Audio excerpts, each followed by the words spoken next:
Good morning, everyone. It's 7th of May today. I hope you all are fine. We have completed the extra questions in yesterday's class. I will give you the PDF for NCERT question answers. You copy them down in your notebook. If you have any doubt, then contact me. Okay. Today we are going to start the third chapter. Third chapter is constitutional design. Okay. Then tell me, what is constitution? आपके हिसाब से constitution क्या है? आपने बहुत सुन लिया first and second chapter में, but we should know what is constitution. Actually when we want to govern a country, when we want to run a country, we need a rule book. Because when we are governing a classroom, if we don't make rules, or when we are running a school, if we don't make rules, will the school will run automatically on its own peacefully? No. अगर rules नहीं होंगे तो आप लोग time पे homework नहीं करोगे, time पे अटेंडेंस नहीं दोगे, एग्जाम नहीं दोगे. तो ये सब किससे होता है? रूल्स से होता है. ऐसे ही देश को चलाने के लिए भी हमें रूल्स, नियम कानून, लॉज की ज़रूरत पड़ती है. ठीक है. तो अगर हम वो लॉज लिखे नहीं कहीं पे, सिर्फ बोल दें कि ये कानून है, तो क्या मान लेंगे इंडिया के लोग? आप खुद इंडियंस हो, सोच के देखना. पॉसिबल नहीं है बेटा. इतनी बड़ी कंट्री में if we don't write the rules and laws in a particular form, it is really impossible to govern the whole country. Okay. So when we write all the rules and laws in one simple manner on how to run the government, how to run the country, that is known as constitution. ठीक है. आप सबको पता है कि अंग्रेजों ने हम पे राज किया लगभग 70 सालों तक. ठीक है. इतने सालों तक राज करने के बाद आप मुझे ये बताइए कि आपको क्या लगता है हमें कॉन्स्टिट्यूशन की क्या जरूरत थी? Now we wanted a independent India. An independent India, okay? We wanted that we should have all the powers to run our country. 70 years only British period नहीं था हमारे राज करने का. 70 years तो उन्होंने हम पे वो राज किया है जिसमें हमें बिल्कुल powers नहीं थे. Okay? So let me tell you one thing. What is the need of a constitution? A constitution is needed to run the country smoothly, but also to check the powers of the other organs.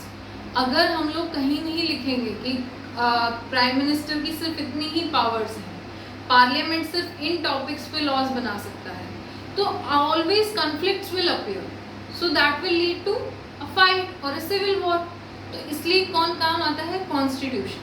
तो किसी भी संविधान का design, किसी भी constitution का design कैसे लिखा जाता है या उसकी क्या ज़रूरत होती है, वो हम इस चैप्टर में डिस्कस करेंगे. इंडिया का भी डिस्कस करेंगे, but we will start with South Africa.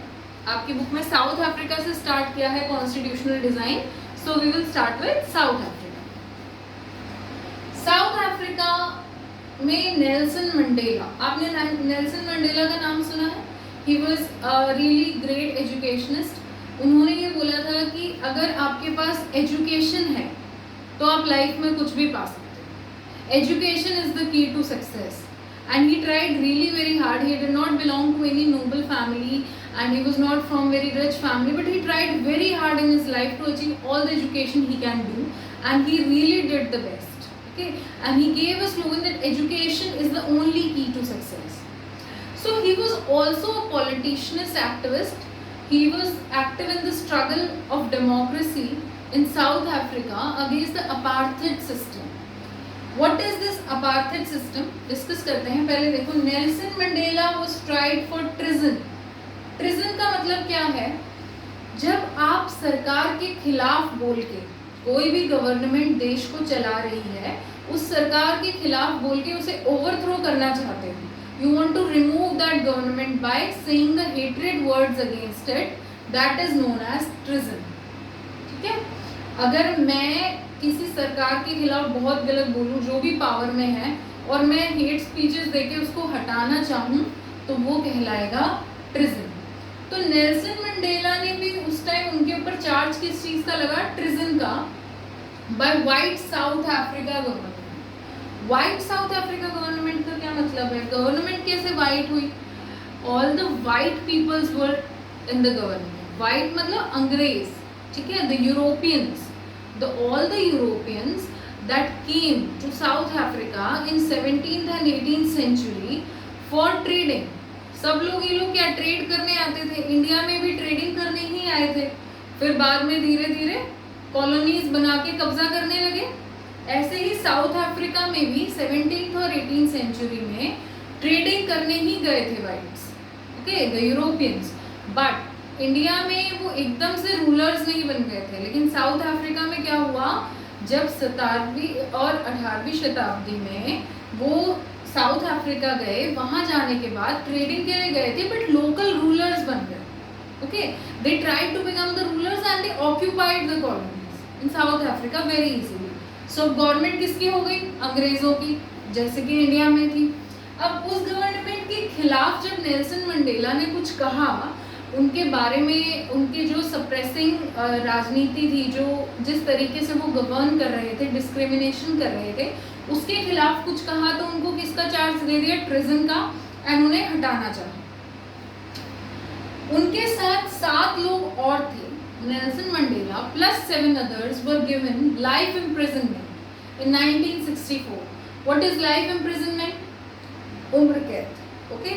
imprisonment का मतलब होता है कैद में जाना, जेल जाना, तो लाइफ imprisonment मतलब उम्र कैद। 1964 में नेल्सन मंडेला और उनके साथ के 7 ऐसे पॉलिटिशियंस जो अगेंस्ट द गवर्नमेंट प्रोटेस्ट कर रहे थे, उनको उम्र कैद दे दी गई थी। क्यों दे दी गई थी? For daring to oppose apartheid system और regime। डेयरिंग टू oppose मतलब उन्होंने हिम्मत की थी उनके खिलाफ खड़े होने की। किसके खिलाफ खड़े होने की? Apartheid regime. Apartheid regime, regime का मतलब सिस्टम भी होता है।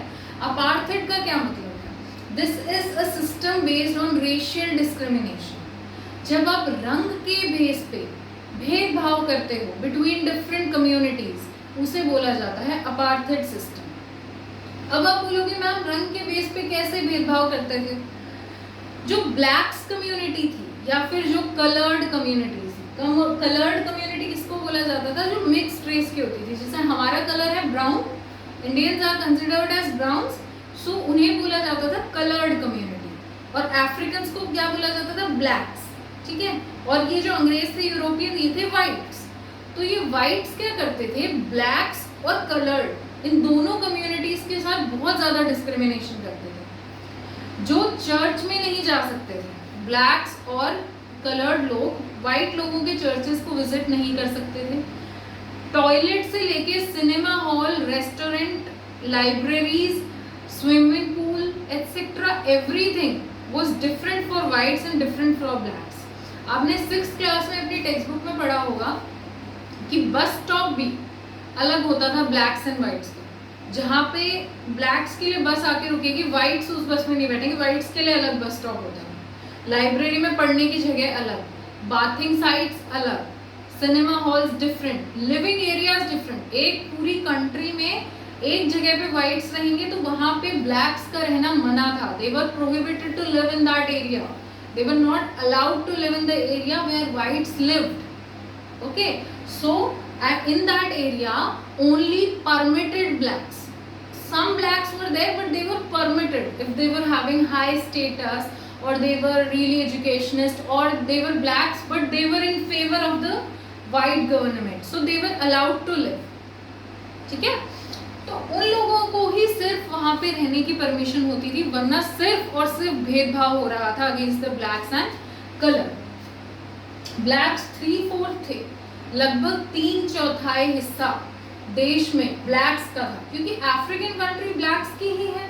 लेकिन क्योंकि वाइट गवर्नमेंट ने वहाँ पे आके अपना कब्जा जमा लिया था, तो वो डिस्क्रिमिनेशन कर रहे थे और ब्लैक्स एंड कलर्ड कम्युनिटी को सप्रेस कर रहे थे, ठीक है।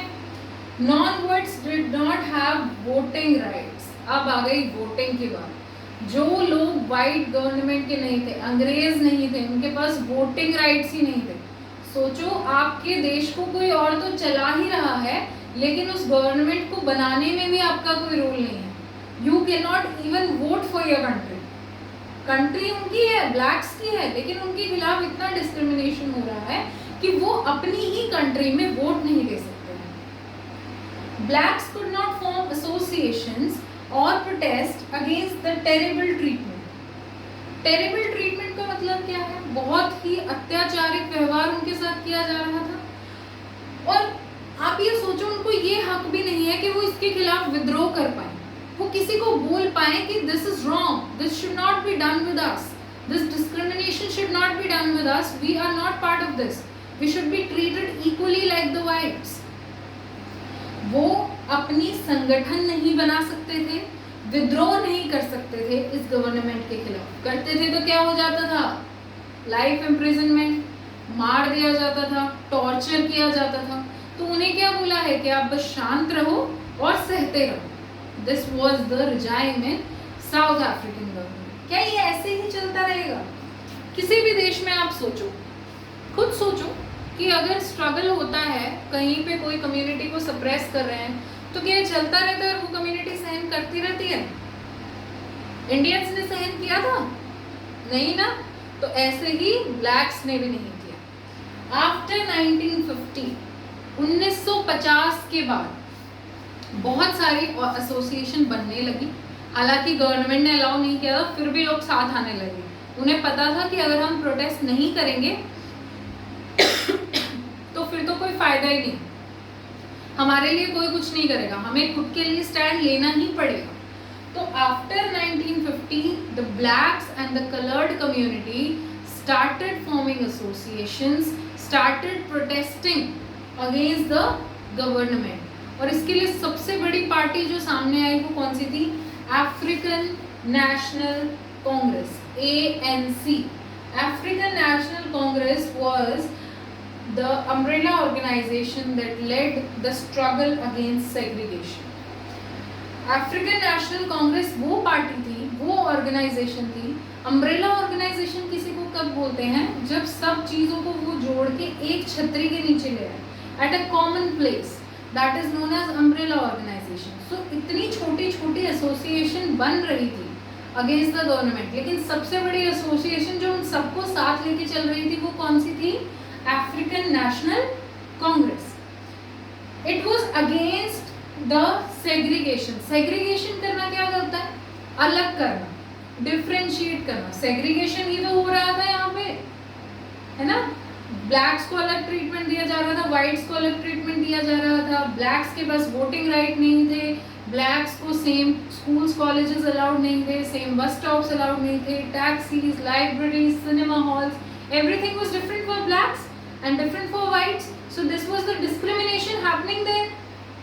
So against this policy of segregation, against this policy of division, against this policy of discrimination, now the African National Congress was the main organization.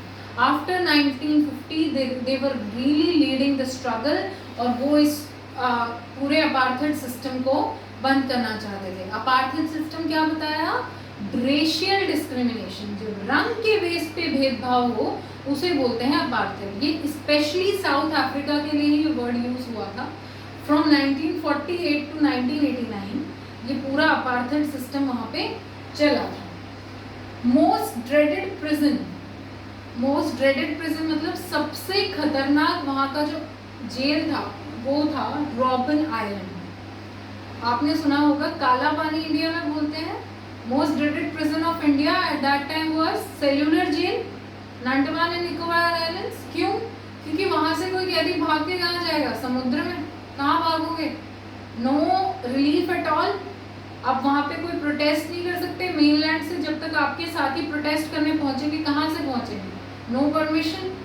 So most dreaded prison of India at the time of British was cellular jail, and most dreaded prison in South Africa was Robben Island. I hope you have understood the apartheid system in South Africa. In the next video we are continuing the chapter.